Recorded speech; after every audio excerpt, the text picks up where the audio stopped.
The bankrupt restaurant owner took in 2 homeless twin girls at the restaurant that was up for sale. But when he walked inside, he couldn't believe his eyes. Under the blazing midday sun, Amara sat in the shade of a baobab tree on a side street. From there she could see the school gates, but she herself remained unseen. Other parents and guardians had already begun to gather at the main entrance.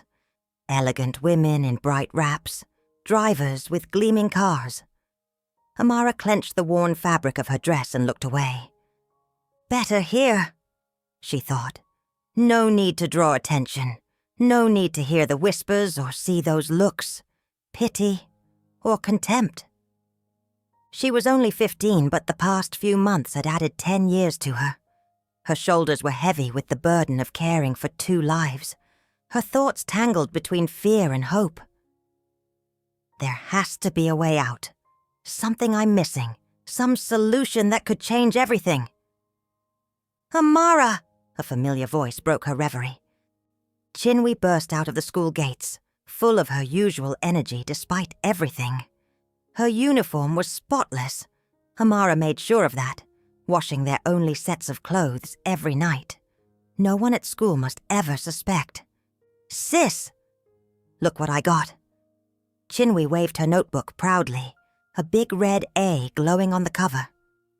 Miss Adele said my drawing deserves to be in the exhibition. She wants to send it to the city contest. For the first time that day, Amara's face softened. She stood, brushing dust from her dress. You're my talented one, she said proudly, taking her sister's heavy backpack. Mama would be so proud of you. At the mention of their mother, Chinwe's smile faltered for a heartbeat, but she quickly recovered. And proud of you, too, she whispered, entwining her fingers with Amara's. You know that. They walked down the dusty road, past stalls draped with colorful fabrics and piled high with fruit, past women balancing baskets on their heads. Chinwe chatted about school, about the new song they were learning in music class, about the boys who had fought again during recess.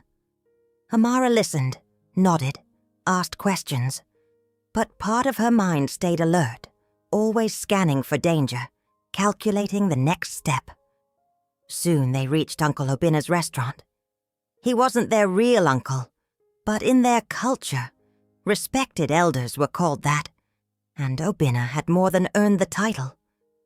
They slipped into the narrow alley beside the building, the place where the owner fed those less fortunate every day.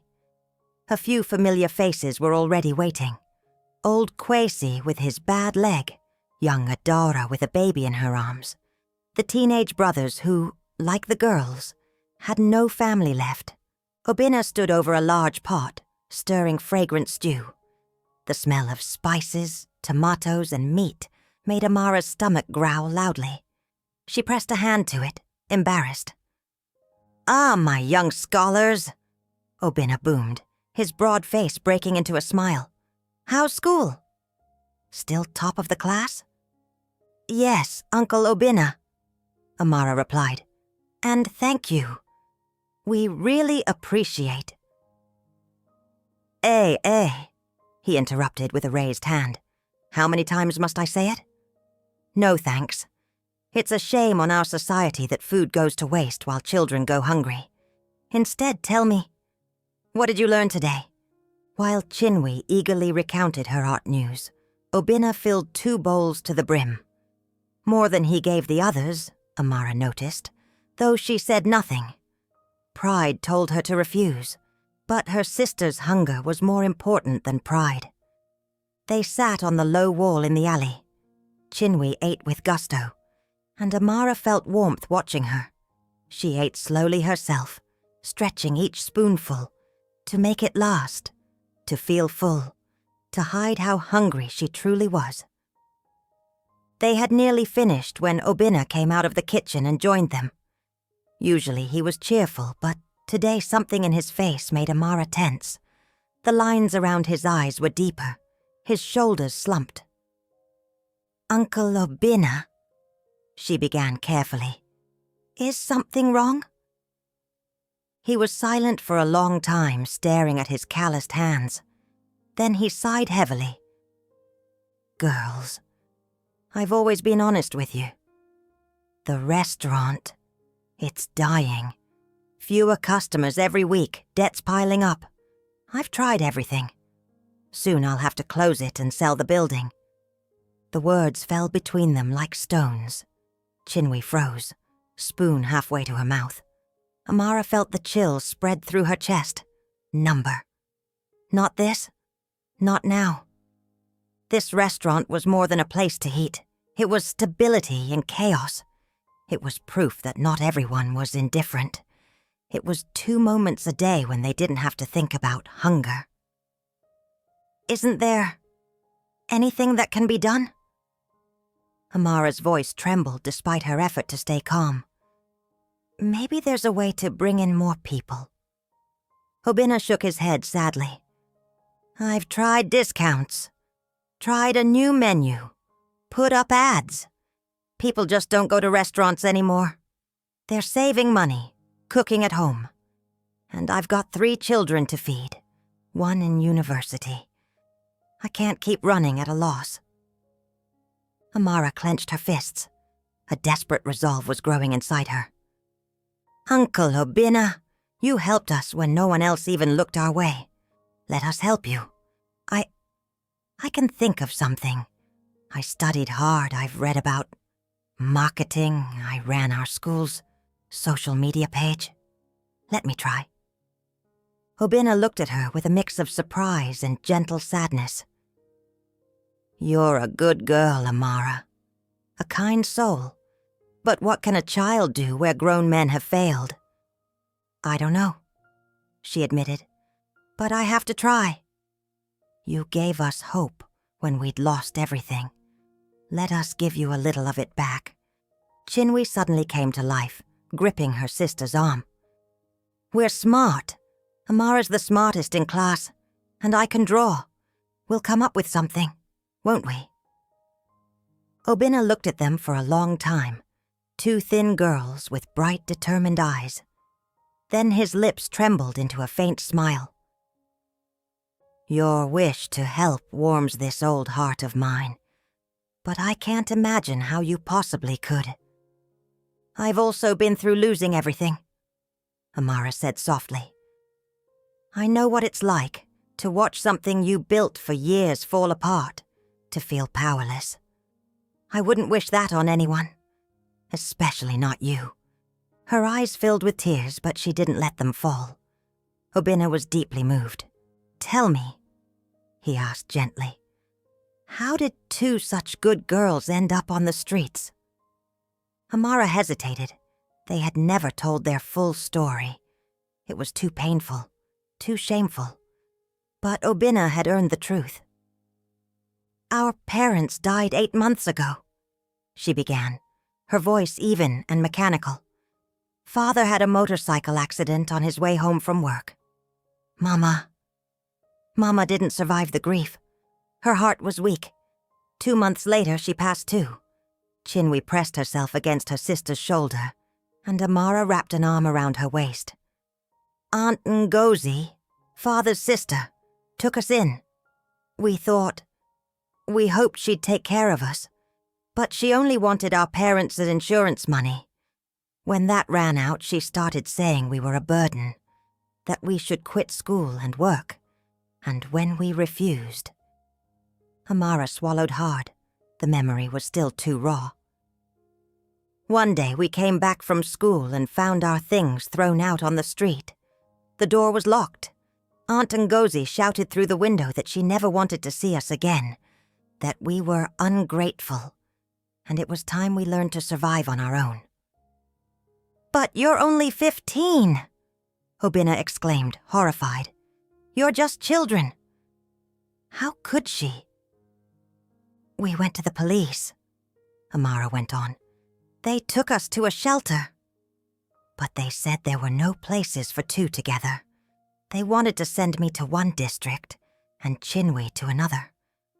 We wouldn't see each other for months, maybe years. We ran away, Chinwe said, lifting her tearful eyes. At night, through the window. Because we're all we have left, if they separate us. She didn't finish, but the meaning was clear. They would rather live on the streets together than apart in safety. Obinna sat in silence, taking it all in. When he finally spoke, his voice was hoarse. "You're very brave. Stronger than many adults I know. Your parents would be proud. And I'll pray for you. May God protect you and lead you to better days." "Thank you, Uncle." Amara wiped her eyes. "That's why we want to help you. You give us hope every day. Please, let us try to give some of it back." Obinna nodded and something like resolve flickered in his eyes. "All right. But if you're going to help, you'll need a place to work. I'm leaving for a week. Business in the village, I can't postpone it. My daughter Adan will look after the restaurant. If you truly want to try, you can stay in the storeroom. It's small, but there's a roof and a lock on the door. Safer than wherever you're sleeping now." Amara's heart skipped a beat. A roof. A lock. Safety. You really mean it? She whispered. 1 week, he said. You'll have 1 week to come up with something.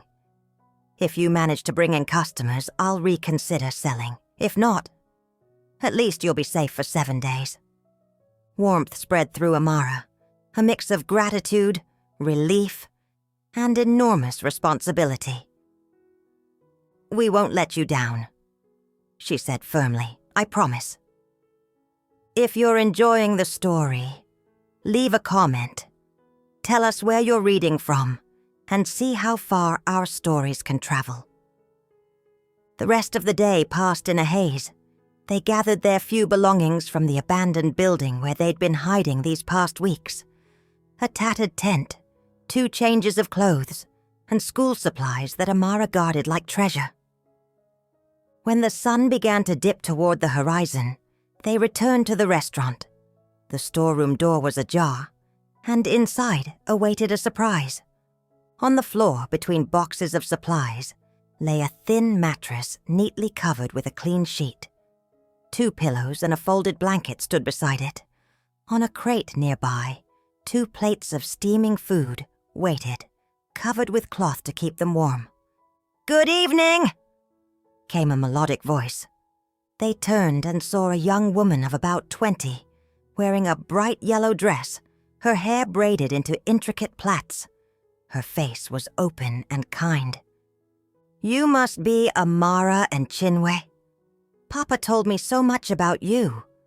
I'm Adan." "Good evening." Amara stepped forward hesitantly. "Thank you for all this. You didn't have to." "Of course I did." Adan waved her hand dismissively. "You're guests in our home. Yes, it's cramped and smells of onions, but it's warm and dry. And this," she pointed to the food, "I made it myself. Hope you like it. Papa says my cooking skills are questionable, but I'm improving." Her light tone and genuine smile eased the tension instantly. Chinwe smiled shyly back. "It smells wonderful." "Then eat while it's hot." Adan sat on a crate. "And after, if you're not too tired, maybe we can chat? I'd love to get to know you better. Papa says you're very smart girls." Amara and Chinwe sat down on the mattress, and for the first time in many days felt something close to comfort. The food was truly delicious. Rice with peanut sauce, fried plantains, and pieces of chicken cooked in fragrant spices. While they ate, Adan talked about herself. She had been studying at the university to become a music teacher, but had taken a break to help her father with the restaurant.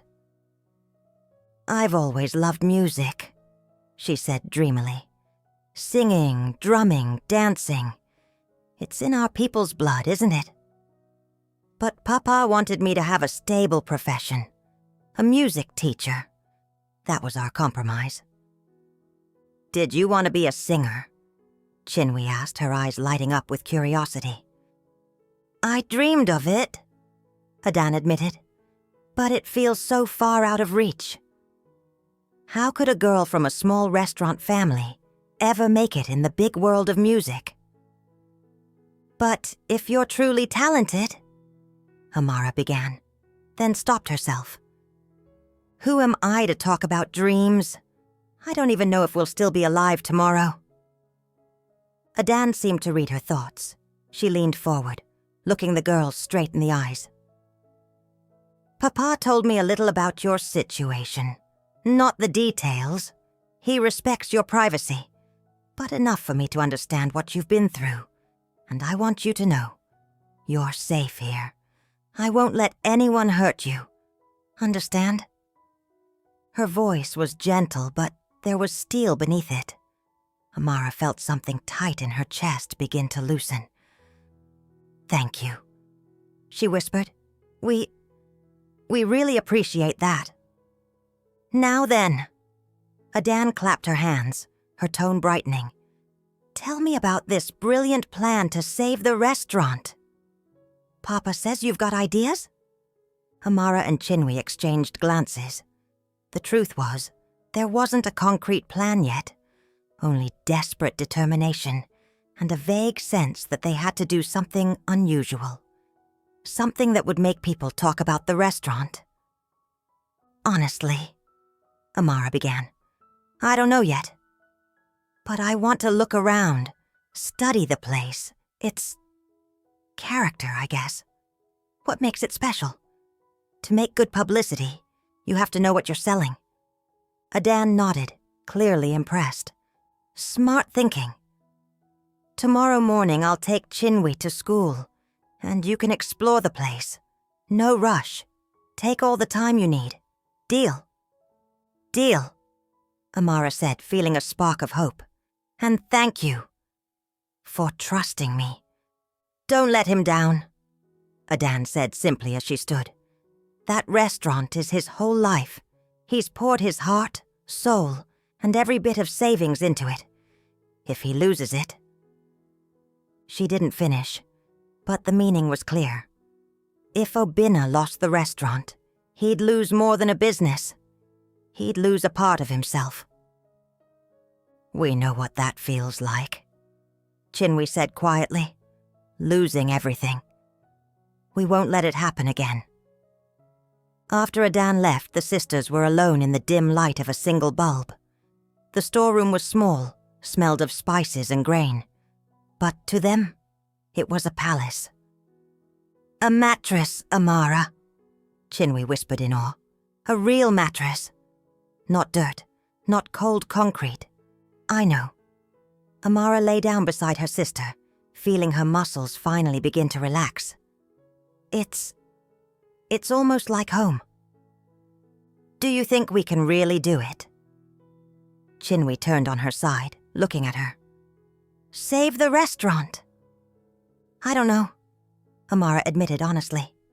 But we have to try. Not just for Uncle Obinna, for us too. Maybe if we can help him, he'll let us stay. Not forever, but at least until we finish school. That would be a miracle, Chinwe murmured, eyes closing. To finish school. I don't even dare dream that far. Then I'll dream for both of us, Amara said, kissing her sister's hair. Sleep. Tomorrow's a big day. But she herself couldn't fall asleep for a long time. She lay in the dark, listening to Chinwe's steady breathing, and thinking, turning ideas over, rejecting some, inventing new ones. The restaurant needs to stand out, to be special. People shouldn't just come here to eat. They should come for an experience, something no other place has. But what? What could two teenage girls with no money, no connections, and no resources possibly offer? We have our minds. We have creativity. We have desperation. And desperation can be a powerful motivator. With that thought, she finally allowed herself to drift into sleep. The first peaceful sleep she'd had in many nights. A scream woke Amara. She sat up abruptly on the mattress, her heart pounding. Beside her, Chinwe also jolted awake, clutching her sister's hand. "What is it?" she whispered fearfully. The shouting came from the street, rough male voices, harsh and demanding. Then the sound of a fist banging against a wooden door. "Open up!" Sanitary inspection. "At this hour?" came Adan's startled voice. "It's late. Come back in the morning." "Open now, or we'll break the door down." Amara and Chinwe held their breath. They knew that tone. This wasn't an official inspection. It was something else. They heard Adan's footsteps, the creak of the door, then coarse laughter. "That's better. Where's your father, pretty one?" "He's out of town." "Can I help you with something?" "Oh, you can help, all right," one of the men sneered. "You see, your old man owes some people money." "Serious money. We've come to collect the collateral." "What collateral? What are you talking about?" "The equipment, the furniture, anything valuable, or cash. We're not picky." "That's robbery." "I'll call the police." The sound of a slap echoed through the air. Chinwe gasped, and Amara clamped a hand over her sister's mouth. "Quiet," she hissed. "Don't make a sound." They could hear Adan crying, the crash of furniture, the clatter of broken dishes. The men were searching for something, overturning everything in their path. "There's nothing here worth taking," Adan sobbed. "We're barely surviving ourselves." "Then you'll pay another way," came a leering voice, and Amara felt the blood freeze in her veins. She looked around quickly. The storeroom had only one exit, into the main hall, where the men were. No windows. They were trapped. But she couldn't just sit there and listen while they hurt Adan. Not after she'd given them food and shelter. Not after she'd called them guests in her home. "What are you doing?" Chinwe whispered as Amara stood up. "Stay here. Don't come out, no matter what happens." "No, Amara, don't. They're grown men, "I won't let them hurt her," Amara said, grabbing a heavy metal pot from the shelf. "Lock the door behind me." "If I'm not back in 5 minutes, run through the kitchen window and call for help." "I'm not leaving you." "Call for help, Chinwe." Amara met her sister's eyes. "It's the only way to save us all." Before Chinwe could protest, Amara yanked the door open and dashed out. In the main hall there were 2 men. One was pinning Adan against the wall, holding her wrists. The other was rummaging through the cash register. Adan was crying, her dress torn at the shoulder. Amara didn't think. She just moved. With a scream that didn't sound like her own, she swung the pot and struck the nearest man.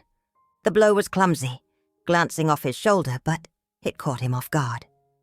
He released Adan, turning with a curse. "What the? Where'd you crawl out from, you little rat?" Amara backed away, holding the pot with both hands like a weapon. "Leave her alone."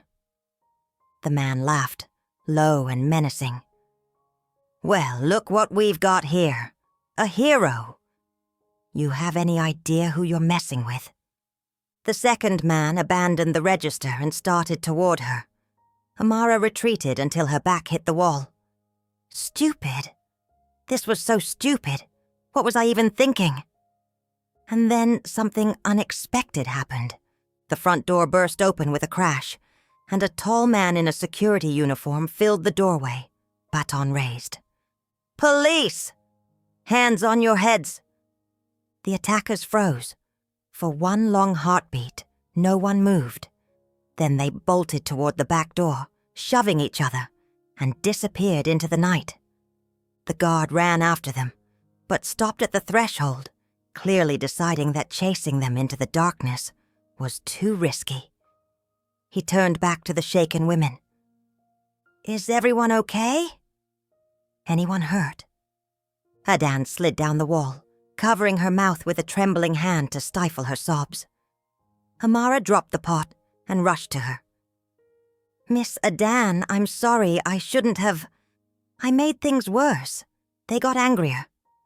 You saved my life," Adan whispered, wrapping her arms around the trembling girl.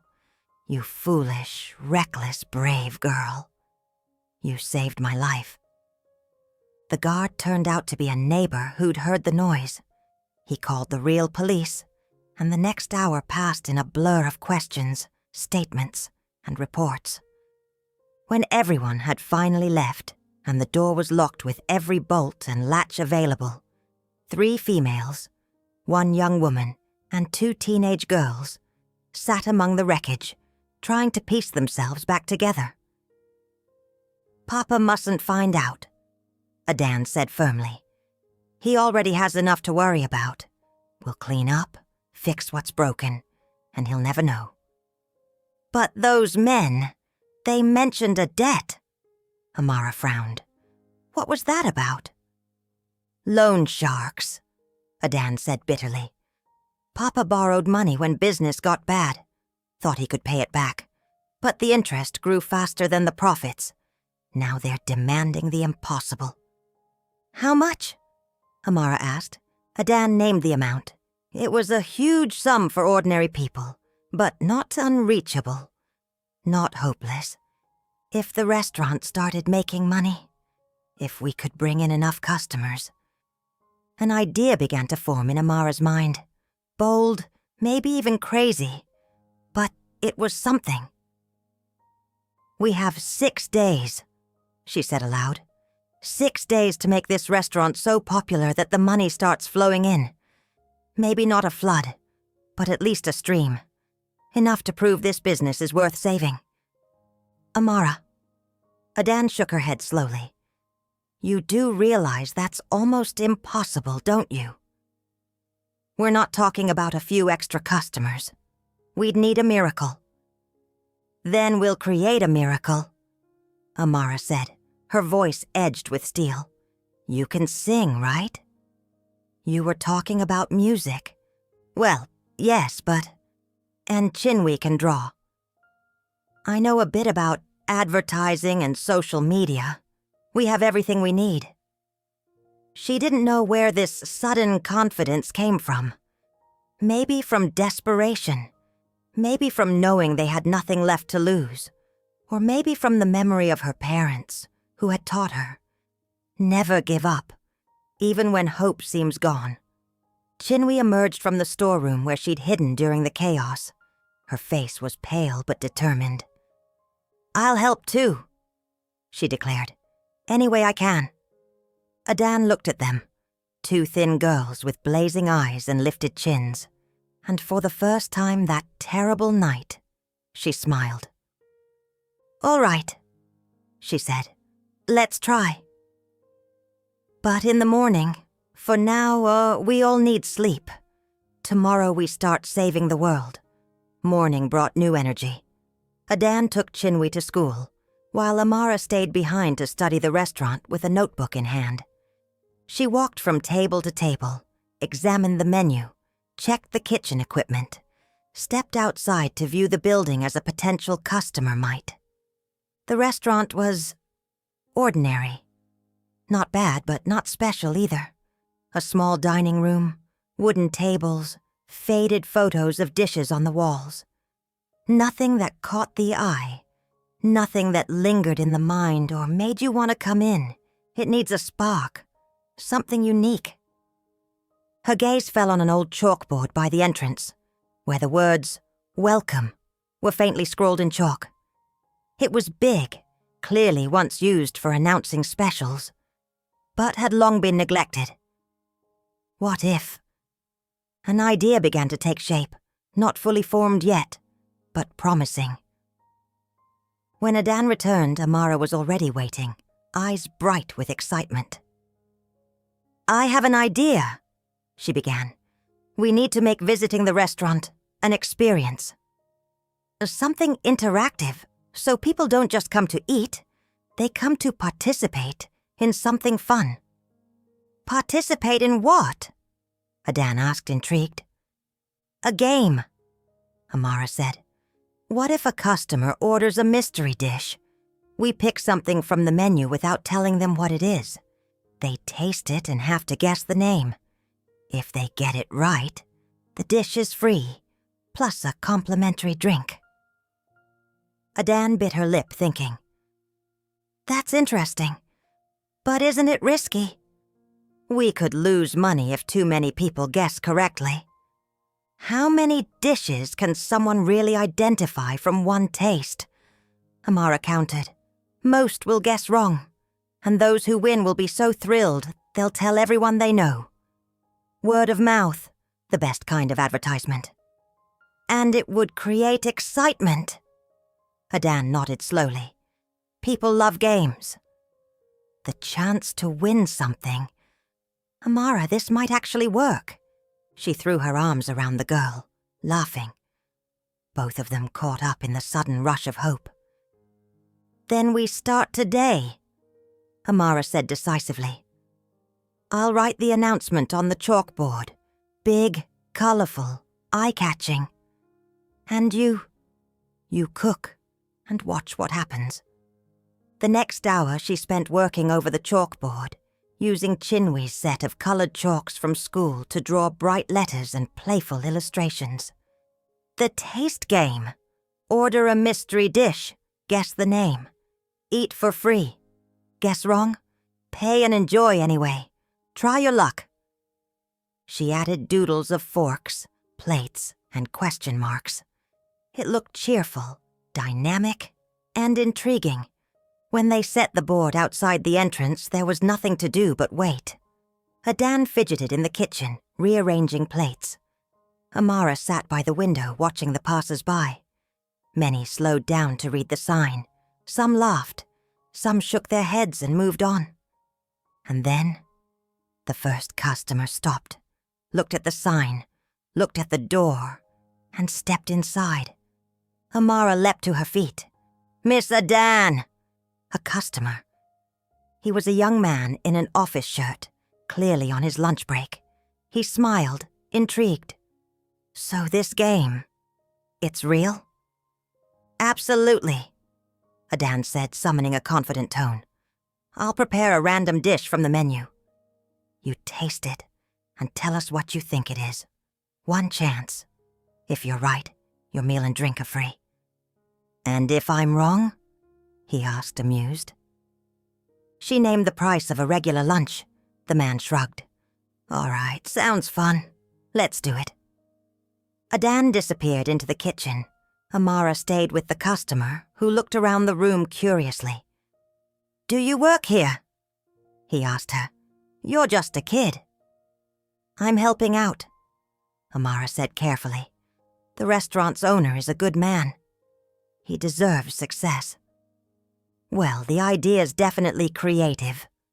Let's hope the food's as good as the marketing. 10 minutes later, Adan returned with a plate covered by a lid. With a theatrical flourish, she lifted it to reveal a fragrant dish. Rice with vegetables, meat, and spices in a thick, rich sauce. The man tasted it, chewed thoughtfully, took another bite. I taste tomatoes, peppers, onions, coconut milk, and something else I can't quite place. Is it jollof rice? Adan shook her head with a smile. Close, but no. It's our signature Creole-style rice, similar to jollof but with different spices and a touch of shrimp paste. The man laughed, slapping his forehead. Shrimp paste? That's what I couldn't figure out. All right, fair enough. I lost. How much do I owe? He paid, finished the meal with obvious enjoyment, and turned at the door. You know what? That was fun. I'll tell my co-workers. Great idea. When the door closed behind him, Adan and Amara exchanged looks and couldn't hold back their smiles. One customer, Adan whispered. We got one new customer. It's a start, Amara nodded. We just need more. And they came. Throughout the day, first one by one, then in pairs. By evening, a small line had formed at the entrance. Word spread fast. People told their friends, took pictures of the sign, and posted them online. By the end of the day, Adan was exhausted but glowing with happiness. 4 customers had guessed their dishes and eaten for free, but more than 20 others paid. The cash register, empty that morning, now jingled with coins and rustled with bills. When it was time to pick up Chinwe from school, Amara was practically radiant. "We did it!" Chinwe shouted when her sister told her about the day. "We really did it." "It's only the beginning," Amara reminded her, but she couldn't stop smiling. "Tomorrow we need something new." We can't let people lose interest. That evening, over dinner in the storeroom, they planned their next steps. Adan cooked, Chinwe sketched new posters, and Amara filled her notebook with ideas. "What if we do a juice challenge?" Amara suggested. "Smoothies from different fruits. The customer guesses the ingredients. If they get it right, they can drink as much as they want." "That's easier to guess than the dishes," Adan mused. "But fruit costs less than meat. Even if many win, we won't lose much." "And it'll attract young people," Chinwe added. "Teens love smoothies and sweets." "Then it's settled," Amara wrote in her notebook. "Tomorrow, juice day." But the next day brought disappointment. The smoothie idea didn't work as well. Fewer customers came and many easily guessed the ingredients, meaning the restaurant lost money on free drinks. By evening, Adan looked worried. "Amara, this isn't working. We need something else, something more special." Amara chewed on her pencil, staring at the notebook. The ideas were running dry. Food games were good, but not enough.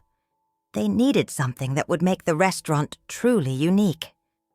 Then she remembered last night's conversation about Adan's love for music, about her dream of singing.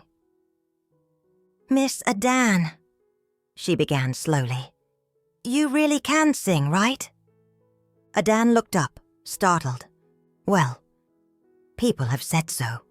Why?" "Live music," Amara said, feeling the idea take shape. "You'll sing for the guests. We'll turn the restaurant into a place not just for food, but for entertainment." Adan's face paled. "Sing? In front of people?" "Amara, I've never performed in public. I only sing for myself and for Papa. What if I freeze? What if my voice fails?" "Then practice on us." Chinwe jumped up, grabbing her hand. "Sing for us. If you can sing to the 2 of us, you can sing to anyone." Adan hesitated, fear battling with desire. Finally, she nodded. "All right, I'll try. But just for you. And no promises about singing in the restaurant." Amara took down an old guitar she'd noticed earlier on a shelf. It was dusty, the strings a bit out of tune, but still playable. "You can play?" Adan asked in surprise. "A little," Amara said, tuning it by ear. "Papa taught me, back when he was alive. He said music is the language of the soul." They sat together in the cramped little storeroom. Amara struck a simple chord, a slow, gentle melody, and nodded to Adan. Adan took a deep breath and began to sing. At first, her voice was soft, uncertain, but with each note it grew stronger, richer, more beautiful. It was an old folk song, one everyone knew from childhood. Yet in Adan's voice it sounded new, filled with emotion and honesty so raw, it gave them goosebumps. Amara kept playing, eyes fixed on the strings, afraid to break the spell. Chinwe sat perfectly still, tears streaming down her cheeks, not from sadness but from sheer beauty. When the last chord faded, silence filled the room. You're incredible," Amara whispered. "Miss Adan, you have a gift. A real gift." "Really?" Adan touched her throat as if she couldn't believe it. "You're not just saying that to cheer me up?" "No!" Chinwe threw her arms around her. "You sing like an angel, like a bird, like everything beautiful in the world." Adan laughed through tears that shimmered in her eyes. All right, I'll try.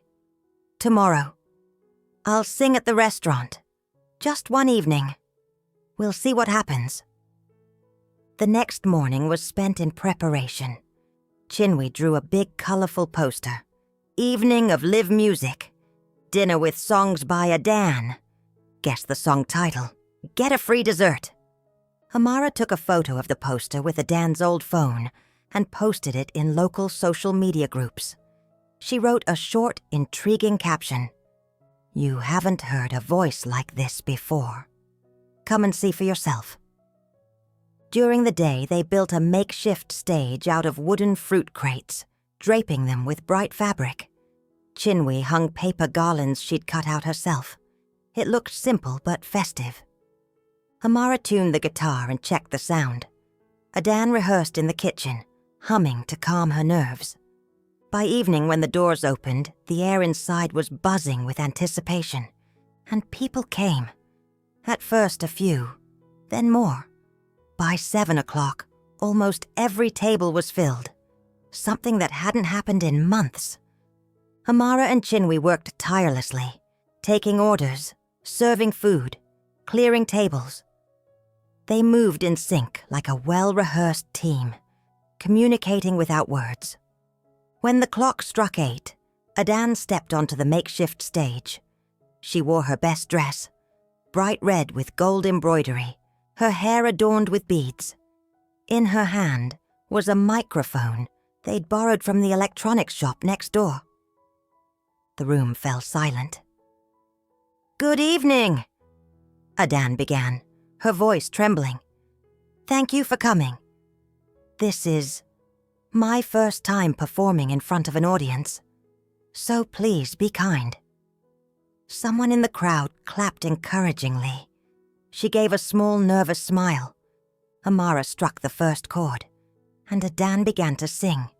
Her voice filled the room, rich, clear, full.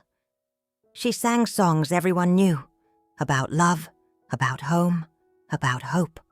She sang in a way that made you want to laugh and cry at once. The customers forgot their meals. They listened, spellbound. Some sang along. Others simply sat with their eyes closed, letting the music wash over them. Between songs, Adan asked playfully, "Who knows what that song was called?" Hands shot up. People shouted answers. Those who guessed correctly received their promised desserts and thunderous applause from neighboring tables. Amara stood by the wall with the guitar, warmth blooming in her chest. "We're doing it," she thought. "We're really doing it. Saving the restaurant, giving Adan her dream, creating something beautiful out of despair." Across the room, she caught Chinwe's gaze. Her sister was smiling, a smile so full of pride and love that Amara's eyes stung with tears. The evening stretched on. Adan sang for an hour, then 2. When her voice began to tire, she announced her final song, a slow, soulful melody about family, about how home isn't a place, but the people you share it with. When the last note faded, the room erupted in applause. People stood, clapping and stamping their feet. Someone whistled, someone shouted, "Bravo!" Adan stood on stage, hands over her face, crying from joy. Amara and Chinwe ran up and hugged her from both sides. "You were amazing!" Chinwe shouted. "Everyone was crying. Everyone. I can't believe it." Adan shook her head, still breathless. I actually did it. I sang in front of people, and they loved it. They didn't just love it, Amara said, pointing toward the register, where a stack of cash had begun to pile up. Look, we made more tonight than we probably did in the entire last month. It was true. People hadn't just paid for food. They'd left tips, said thank you, and begged for more music nights. The following days were a whirlwind of activity. Word of the restaurant with live music spread through the neighborhood, then through the city. Every evening the dining room was full. Amara kept inventing new games and promotions. Chinwe drew fresh posters. Adan sang until her voice turned hoarse. They worked from dawn to nightfall, but it was a joyful exhaustion. For the first time in a long while, the sisters felt useful, needed. They had a purpose, and they had something that felt like family. Adan didn't treat them as pitiful orphans to be cared for out of pity, but as equals, partners. She consulted them, listened to their ideas, shared both successes and setbacks. On the 5th day, as they counted the earnings, Adan said, "If things keep going like this, if we can maintain this pace, we won't just save the restaurant. We'll pay off the loan sharks, completely." The words felt like magic. Amara and Chinwe hugged each other, tears of joy streaming down their faces. And then Adan added quietly, "Girls." Adan said softly, "I spoke to Papa on the phone. I told him what you've done, about the miracle you created. He wants to adopt you, officially, to give you a home, a family." The world froze. Amara opened her mouth, but no words came out. Chinwe gripped her sister's hand so tightly her knuckles turned white. "You... what?" Amara finally managed to whisper. "Adopt you," Adan repeated with a smile. "You saved our family's business. You proved yourselves smart, brave, and kind. Papa says that parents should strive to deserve children like you, not the other way round. He'll be proud to call you his daughters." The tears Amara had held back for weeks burst free. She buried her face in Adan's shoulder, sobbing, loud, unrestrained, cleansing sobs. Chinwe cried beside her, wrapping her arms around them both. "Really?" She hiccuped through her tears. "We won't be separated. We'll stay together. We'll have a real home." "A real home," Adan confirmed, kissing the tops of their heads. "With a family that loves you. Forever." When Obinna returned on the 7th day, he didn't recognize his restaurant. At the entrance hung a new banner, live music nights, every Friday and Saturday. Inside, the tables were full, laughter filled the air, and the aroma of freshly cooked food swirled around the room. On the small makeshift stage, his daughter was singing, her voice flowing like honey.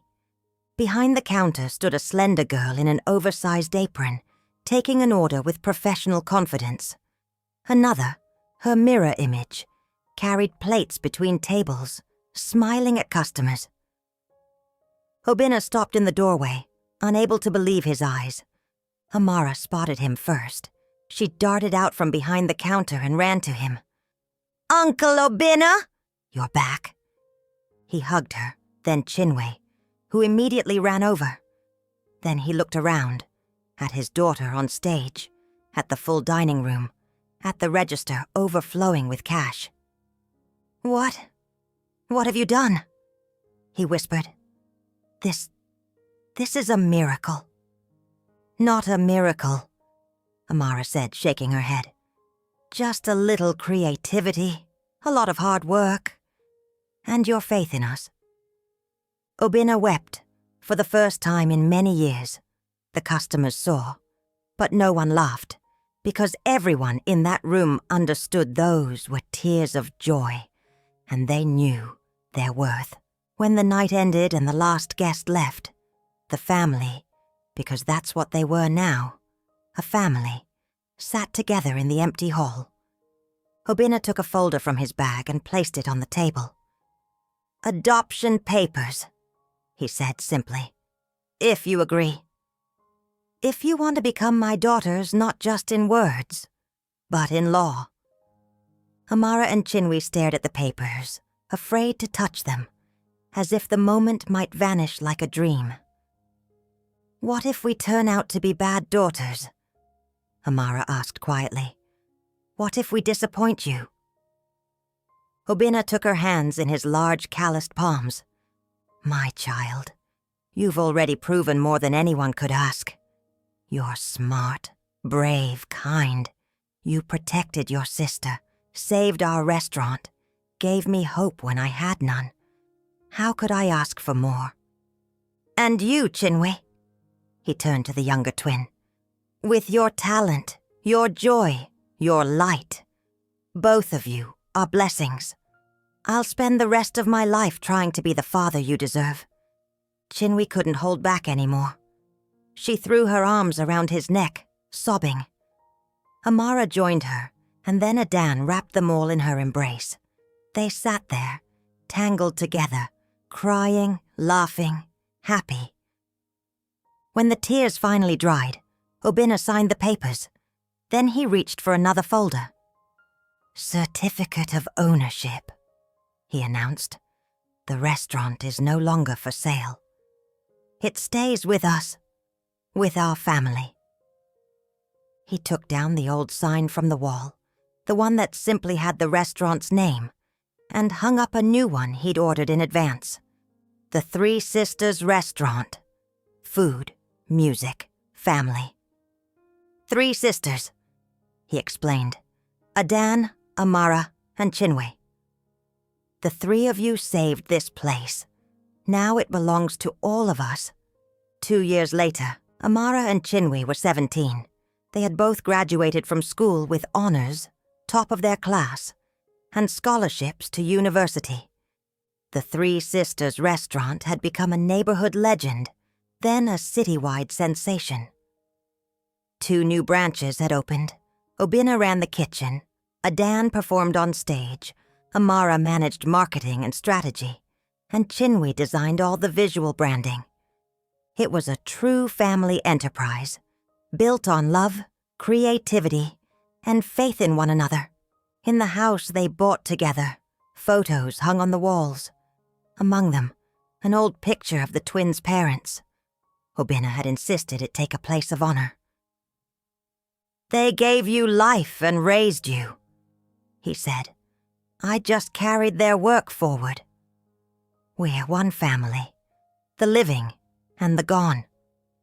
Sometimes in the evenings, when the restaurant closed and the family gathered at home, Amara would pick up her guitar, Adan would start to sing, and Chinwe would join in.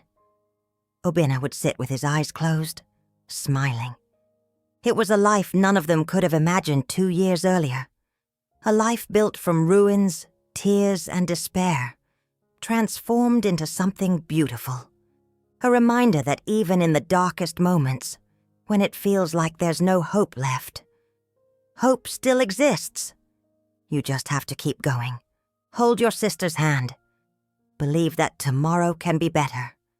And sometimes, if you're lucky, and if you're brave enough, tomorrow truly does become better. If you enjoyed this story, please like and subscribe to the channel. Your support means the world to us.